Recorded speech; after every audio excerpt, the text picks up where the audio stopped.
од страна на надлежниот судија на претходна постапка од Основниот суд Скопје 1 на 10 од 15 приведени им беше изречена мерка притвор, а исто во време трајање од 30 дена, а иста таква мерка притвор во отсуство им е изречена и на лицата кои што се уште не се достапни на полицијата, ќе повторам, потрагата по прво осомничениот и по другите 3 лица кои се уште не се достапни продолжува и натаму. Во текот на вчерашниот ден беа префрлени во Скопје и автомобилите кои што ги поседува лицата членови на оваа организирана криминална група. Станува збор за прилично голем и прилично луксузен возен парк. Меѓу автомобилите кои што вчера беа запленети има едно возило Хамер, 5 возила БМВ, 2 возила Ауди А6 и Ауди А4, Мини Купер, неколку различни видови на Volkswagen возила и ред други возила кои што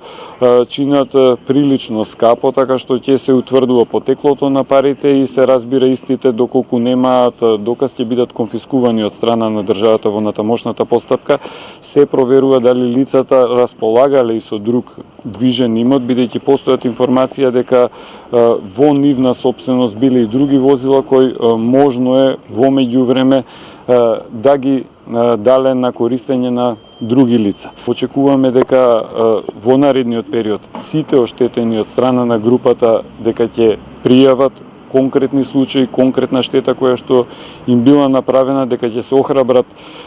детално да ги образложат случаите. Имаме сомнение за инволвираност на групата во поголем број случаи, покрај овие кои што во моментов се докажани, односно покрај овие случаи за кои што во моментов поседуваме соодветни докази, така што продолжуваме да работиме на секој случај поединечно кој што ќе биде пријавен и ги повикуваме граѓаните на Гостивар, на Тетово и на тој дел од Западна Македонија кои што биле предмет на закани, на уцени. Станува збор за прилично организирана, добро поставена криминална група, каде што се знае точно задолженијата на секој член од групата, така што од страна на членовите на групата беа преземани секакви мерки за истите соодветно да се заштитат од кривичен прогон.